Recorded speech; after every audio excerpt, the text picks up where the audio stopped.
Hey, thank you so much for tuning in to Instrumental Intel. I am your host, music producer Chick with Beats, and I'm glad that you're here with me. Today's episode has music industry news, beats by me for your inspiration, and later I'll be joined by my special guest Tigmatic, who's coming through to drop some gems. So I'm excited to be bringing this episode to you. And before I go ahead and drop that first beat, I gotta give a shout out to my home station, Grander Radio out of Grand Rapids, Michigan. And with that, let's go.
I'm music producer Chick with Beats, back with the Music Biz Brief.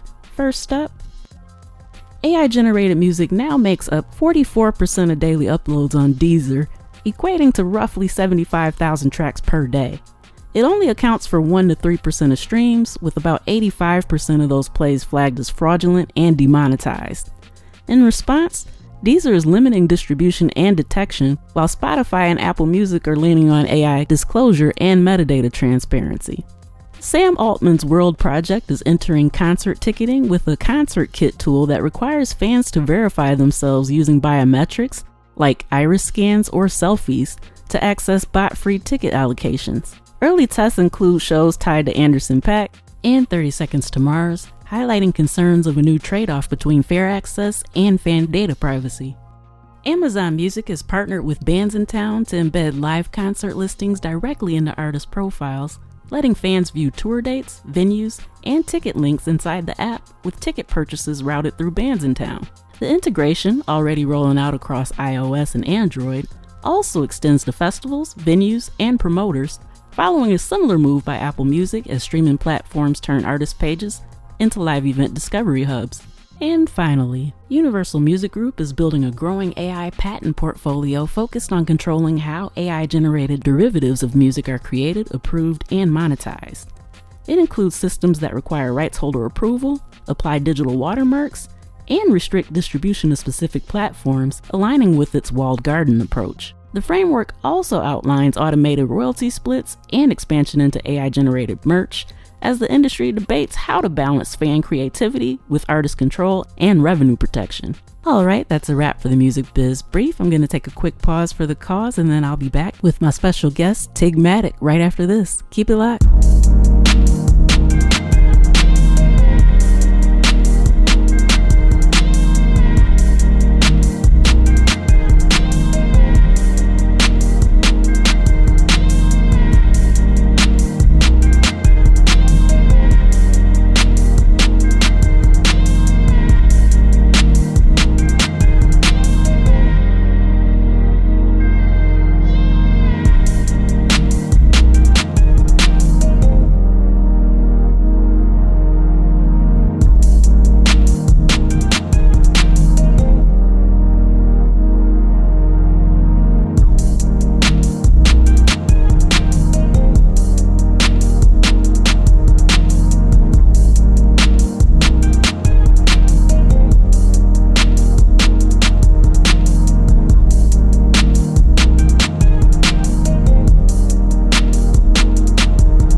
Hey, I'm a chick with beats, multi-genre music producer and strategist to indie artists and labels. Visit achickwithbeats.com for resources for artists and instrumentals in various genres available for songs, vlogs, blogs, podcasts, themes, TV, film, commercials, and more. Once again, that's achickwithbeats.com. That's ACHICKWITBEATZ.com. Let's make something happen. Thank you so much for tuning in to Instrumental Intel. I'm your host, music producer, Chick with Beats, and I'm thrilled to say that I have back in the virtual building with me Tigmatic. If you could, please let anybody who may have missed you the first time on the show know a little bit about who you are, where you're from, and all the many hats that you wear. Hey, what's going on, y'all? First of all, a Chick with Beats, thanks for having me back again. Absolutely. I appreciate this time and interview. And for those that didn't see me on the show before or hear me on the show before, my name is Tigmatic, Rashawn Tigmatic Whitaker.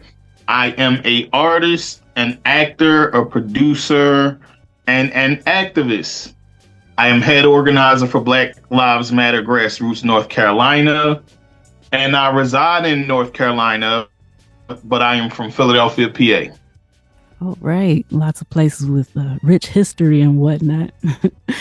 But, yeah, for sure. Yeah. So as mentioned, you wear a lot of different hats. Could you maybe talk a little bit about which one you feel the most drawn to within this past month or so? Like, where have you been kind of dedicating most of that time? Okay, well, it's two. I'll say the two things that I've been doing most is acting and activism. I'm right now a part of a show that will be on Roku and Amazon Prime called Chestnut Checkers. I play the main villain in the show, Boyce Rivers. I can't let too much out the bag, but just know that I'm bringing some sauce and some heat to y'all. And the show's about, loyalty, respect, and dishonor as well. It's one of those hood stories, but with a little twist and a little bit of drama as well. Activism as well. I'm gearing up for the Juneteenth festival here in North Carolina, where I reside, and also this weekend I'm emceeing a gospel festival as well. So giving back to the community, caring for the people in the community is another big thing that I've been really excited to do, and I'm happy to do because I like to serve the people. You know what I'm saying? So it's definitely always a great thing to commute and connect with people.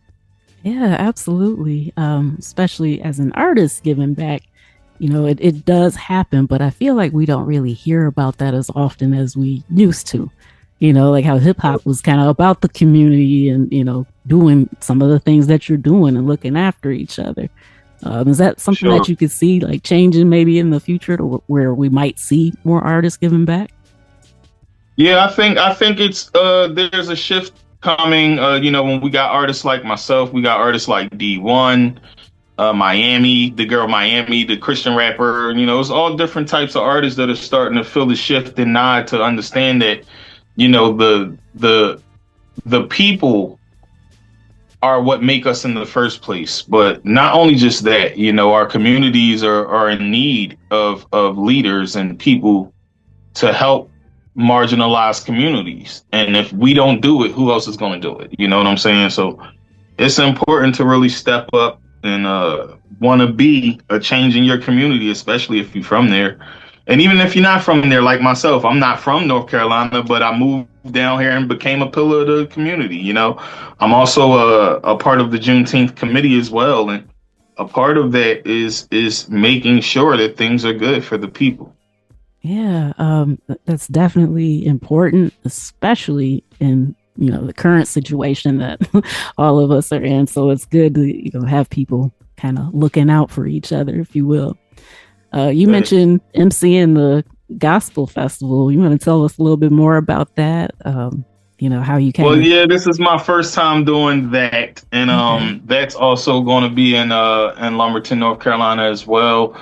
I'm basically like the host for the festival. Where we'll have gospel music, talks about what's going on. It's a it's a pre-Juneteenth event. Okay. Just getting in the spirit of celebrating Juneteenth, and honoring our ancestors, you know what I'm saying? And it's just an honor for me to be the host and to have Miss Alice Freeman and a lot of other great people coming together to celebrate God and also commune with each other, you know what I'm saying? So that's always a good thing too, activism goes also with prayer and coming together, so faith without works is dead, right? Yeah. Yeah, faith without works is definitely dead, and this is the work, so we have to do it, Yeah, no doubt. But I do want to take a moment to kind of point out something that you said. You were emceeing the festival, and I haven't actually heard anyone say that recently. A lot of times they talk about hosting. Master ceremonies. There is a huge difference between hosting and emceeing. So, I want to out that out. It'll be So it'll be like, I don't know. They might ask me to perform something. I'm not sure. I just don't know just yet. But I do have a gospel track or two up the sleeve. You know what I'm saying? Either way, I still wanted to give you kudos because that means that you understand the position that you're holding. By doing that. Absolutely. Master ceremonies, and we have to carry it. Yes, absolutely. So just in case somebody missed that, I kind of wanted to point out, like, no, there's some nuance there, y'all. He said he emceeing it. I mean, that's the true essence, especially in hip hop. Yes. And we from the boom bap era, so we know the true titles of everything anyway. You know what I'm saying? And a big part of that is controlling the crowd. And it's more than just performing. It's also being able to talk to people and making them feel comfortable as well. Yes. So, which isn't always I'm honored. Feat. Yeah. And I guess you get a lot of practice doing that since you host multiple podcasts, right? Yes. Yeah. I host the Pot Podcast and Stirring the Pot with Tigmatic. The Pot Podcast with Tigmatic and Stirring the Pot with Tigmatic. I'm sorry. The show still. I'm actually on my 200th episode this Monday. Wow! Congratulations. Coming up. Yeah, thank you. Yeah, for sure. I don't think a lot of people understand all the effort that it takes to put that together, and especially, with the way that you run it, kind of, multitasking, doing all these things at one time. I remember just kind of being watching you when I was a guest.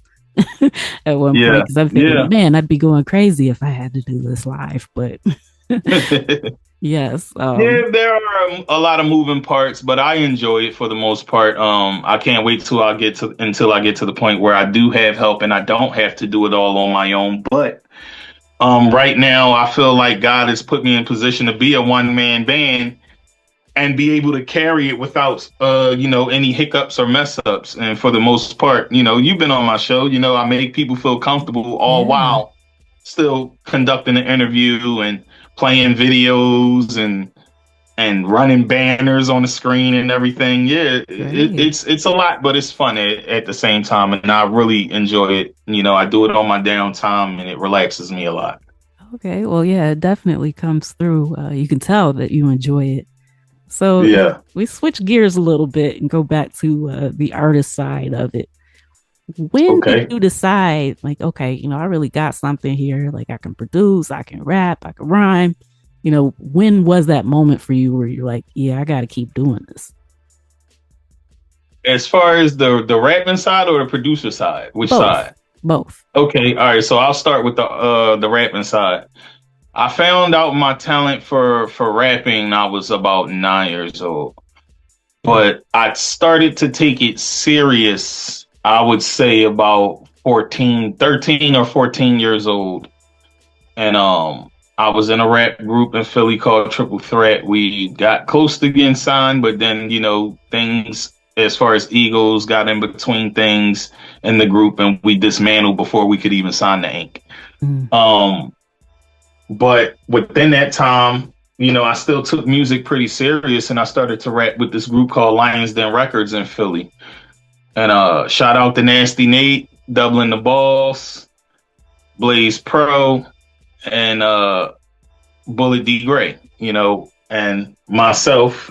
I was in the group as well, and we made a lot of classic music that like our core fan base, they know about it, but for those that never heard it, it was some great music. But that was the point that I really started to take it serious. But I also was kind of like going through things in the streets and stuff like that. I was making a lot of bad decisions. So I kind of was like ODB, like how ODB had the talent, but they could never find them. Yeah. Yeah, I kind of became like that, but I didn't stop making music throughout that process while I was going through things.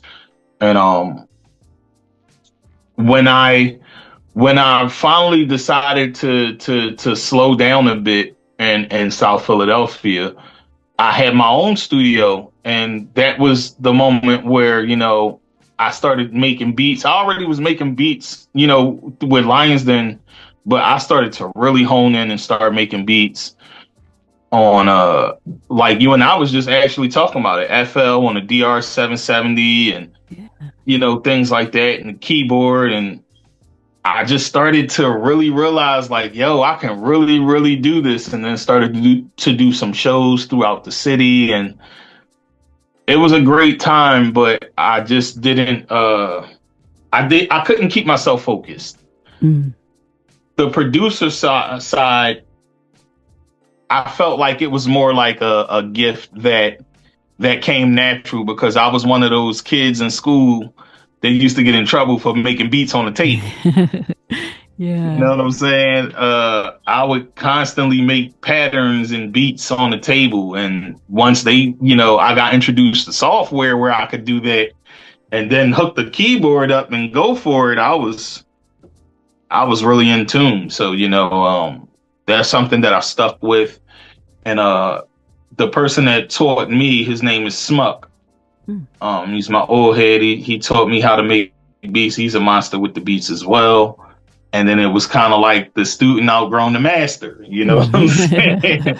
It was like one of those moments. And he was proud in that moment, but he realized like, yo, I really taught you well and you surpassed me. And wow. That's when I, started to reach in all different types of genres of beats, house, trap, R&B, anything that I could think of, even rock beats. I can make it all. You know what I'm saying? Yeah, that's what's up. Yeah. Yeah, but that's really cool for him to actually tell you that too. Because it could have just been an unspoken thing, but that says a lot about your relationship and also your skill. And he's like, you don't even need me anymore. Right. And you know what? It's crazy because once he started to hear how my sound started to progress, it was like he was sitting in the studio with me, and back then my studio was in the basement of my in-laws' house. So he came over, and he actually came over to show me how to fix something. But while he was sitting there, I just started playing beats, and he was like, "You did this?" And I'm like, "Yeah, that ain't nothing. Listen to this." And I played about 30 beats for him, and he was just blown away. Like, yo, And that moment, it was a proud moment for me too, because that actually was one of the guys in the group that I told you about that I almost got signed to. And our DJ is the actual reason we didn't even get signed, because he dismantled the group and it was his connection. So, yeah. So, okay, you had that go on, and then you had, like, when you said you were dealing with some stuff, before you left Philadelphia. I think both of those occasions would have been a reason, I don't even want to say excuse, because a valid reason to not continue to pursue music. What do you think kept you going through all that? Well, I would say the thing that kept me going through all that, because like I said, I was going through things in the streets, and I got shot times. I got shot in the head. That was the ultimate time, but before then I got grazed in the leg. But though for me they were like warnings to get out the street, but when you're young, you're not really listening to the warnings. You just think you can handle it all. You Superman out there, but invincible. Yeah. Yeah, but when I got shot in the head, it was like I slowed down a whole lot, and that's when I made the transition to move down here to where I am now. But um I think that if I would have listened to the warnings, I probably would be somewhere further in my career. But I feel like God made everything happen the way it did and slowed me down so things can progress in my career in the right way because I wasn't even Mm, moving right. So, you know what I'm okay. saying? Yeah. So yeah, I mean, different people go through a lot of different adversity, and there And, was a documentary a while back. I believe it was the title of it was 20 Feet from Stardom, and it keeps talking about like how these people they got so close to just breaking through, and then as soon as you get that close, and then you got to step back, because one thing happens, or you lose the connect or whatever the case may be. yeah, And so for yeah. anybody that's listening now that might be kind of frustrated with two steps forward, one step back, or whatever the case may be, like what kind of advice do you have to offer them to still just keep trying? I'll say this: if you're the problem, take a step back and get whatever situations you got going on handled, so that way you can focus. Mm. If you aren't the problem, and that still happens, it might be something that you're not doing on the business side getting there. For some of us, it could be that we don't have our publishing, we don't have ASCAP, BMI, anything. Mm-hmm. On the other side, it could just be you're a problem and they don't want to sign you because you're a problem. So get your life in order so that way life can be easier for you. You know what I'm saying? So that's the advice I would give. And also I would say, pray to God more and put your faith in him, because you might think that this is for you and it might not be for you. It might be a whole different lane that you need to go through to get to where you're trying to go. We think that we're supposed to go through the door the way we're supposed to go, but he has a different vision for us all, and we got to really talk to him to really lock in and know what that is.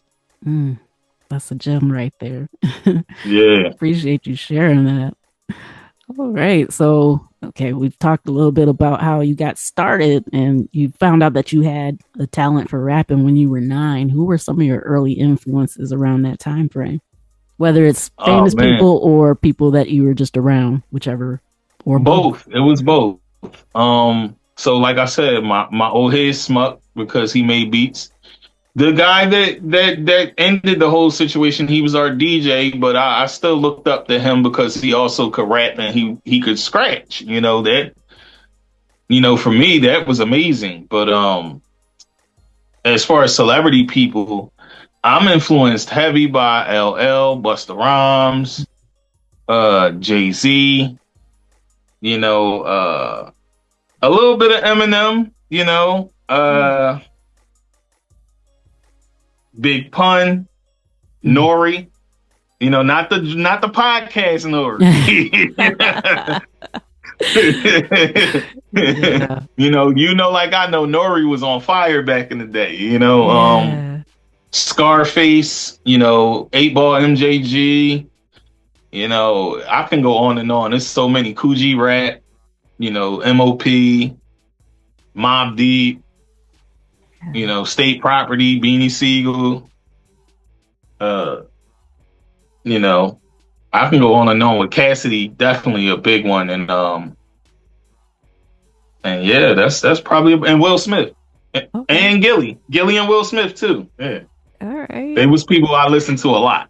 So Yeah, so you mentioned a lot of the heavy hitters from the golden era. What do you yeah, think about within these last couple of years with all these people coming out with more albums? I know like myself personally, I've just been like a kid in a candy store. I've been enjoying, hearing like the more grown-up versions of these rappers and yeah. feeling like I can relate. But yeah, how do you feel about some of these people kind of revisiting and keeping their careers going after all this time? I feel like it's necessary right now. Rap, and it's not to say anything about the newer artists because time has to evolve, right? Mm-hmm. And I understand that, but there's this thing that I feel is missing in the art of rap called substance. Yeah.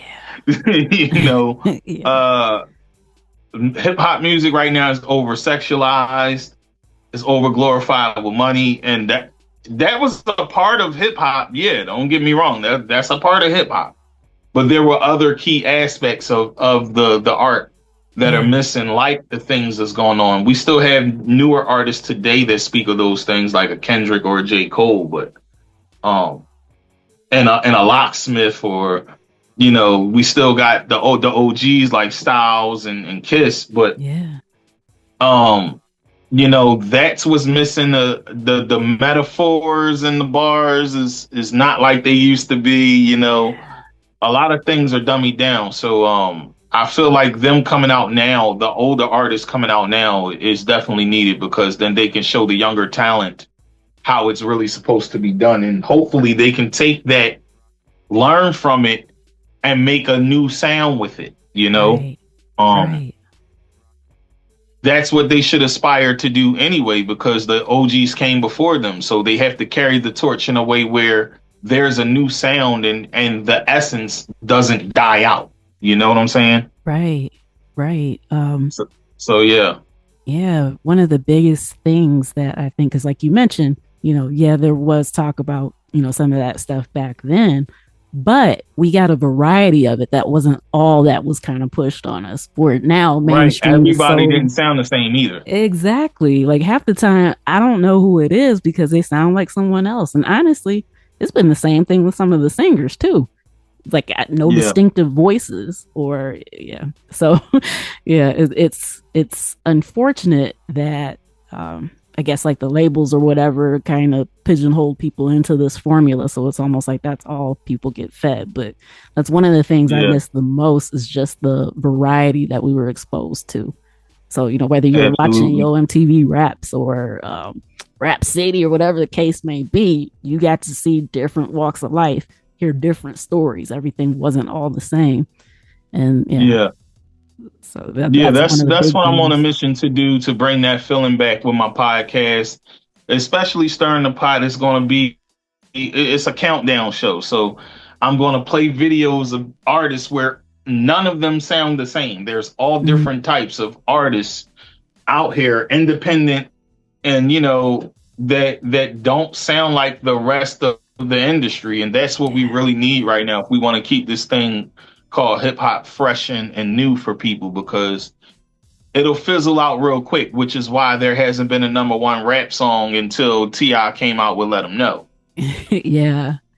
Um, Yeah. and I honestly have mixed feelings about that. I'd like to know your thoughts on it, but um, I guess it's great that rap music started getting the popularity to where it was kind of dominating charts or whatever the case may be.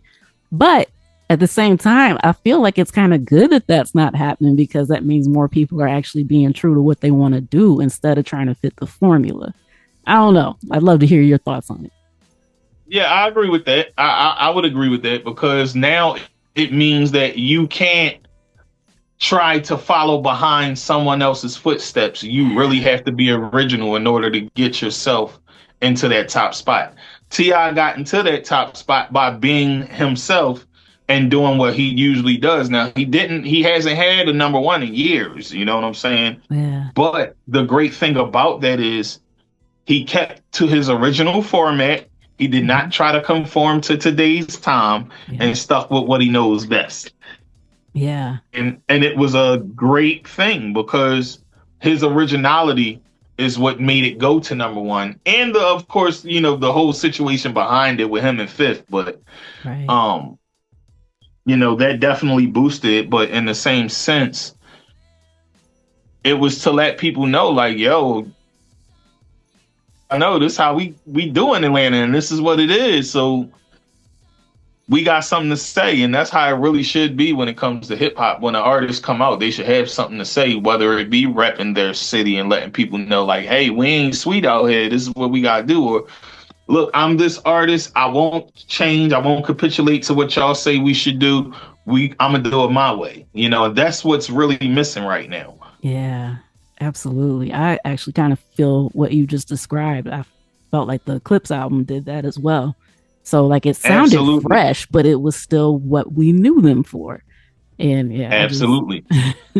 I think that's a beautiful thing when that happens. And as far as I know, I believe when I just checked yesterday, I think T.I.'s song is still one of the top trending audios, like on It meta was number platforms. one for Like, weeks. It just went down to number two. So yeah, I'm like, my goodness, it's just, it's the fact that, yeah, that's a okay, I'm good not thing though. conforming. We Yeah. needed that hiatus because, to be honest, Kendrick has smacked people over the head so hard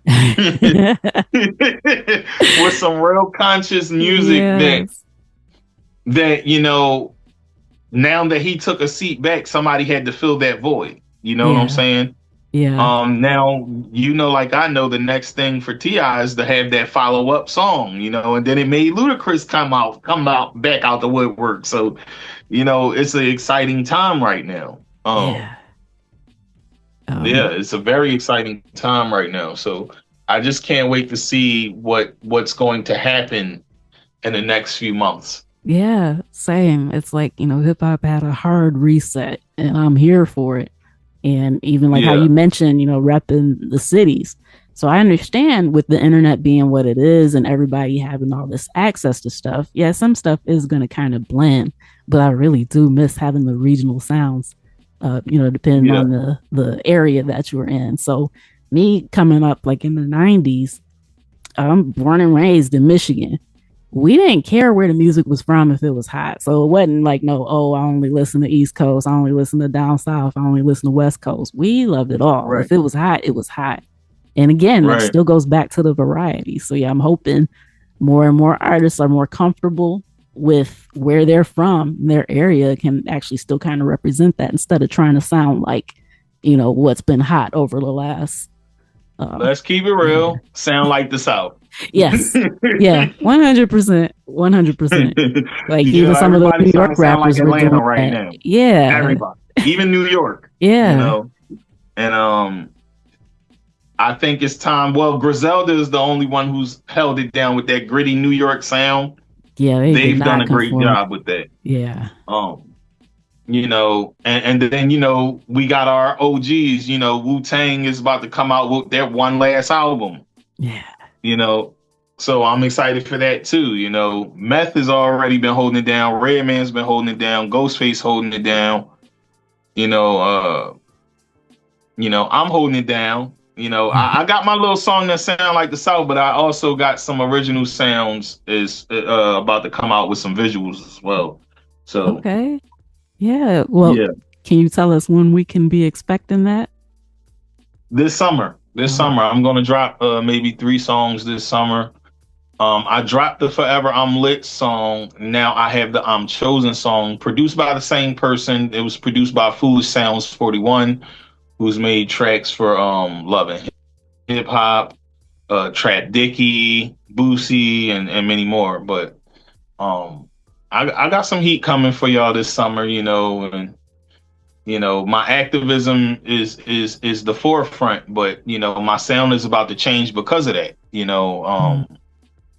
I won't be doing a whole bunch of street music. I'm kind of retiring from that. Plus, I'm getting up there in the age a little bit. So my thought process and my content ain't gonna be about what I used to do. It's gonna be about what I'm doing now. Yeah. And, kudos to you for that because I think that that's how it should be. I know some people don't feel that way. They'll be like, oh, well, they don't rap like they used to. But I'm like, well, yeah, you should grow. So, yeah, my thought process isn't where it was when I was in my early 20s.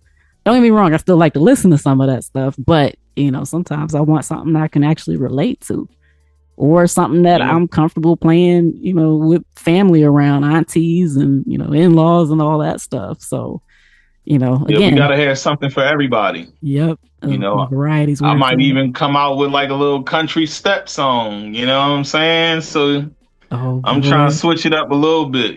Show my versatility as an artist because I really feel like it's time because I'm just having fun. You know what I'm saying? Yeah. And that's the biggest aspect of hip hop is to have fun when you do it. Yes. If you're not having fun, you're not really feeling the fruits of your labor. You know what I'm Yes. saying? So I appreciate you so much for saying that because, I've been thinking about that a lot lately too, because there was a lot of fun music back then coming up. And yeah, it's about time to get that back. I was out somewhere. I want to say it might have been like at the pharmacy or something. And I heard just a friend playing. And I'm like, man, you don't really get stuff like this anymore. I mean, aside from some of the OGs, like we were saying, having new albums out now. Really love Ghostface pause skit on his last album. But yeah, it's like we need more rappers to have fun as well. So yeah, I really appreciate you for saying that. And yeah, looking forward to everything you about to do. thanks. And I already know I definitely, send you a song or two when I'm done. Okay. I definitely would love, a Chick with Beats collab. Hey, I'm We definitely already was supposed down. to do that. I don't know what happened. I'm putting it in the air.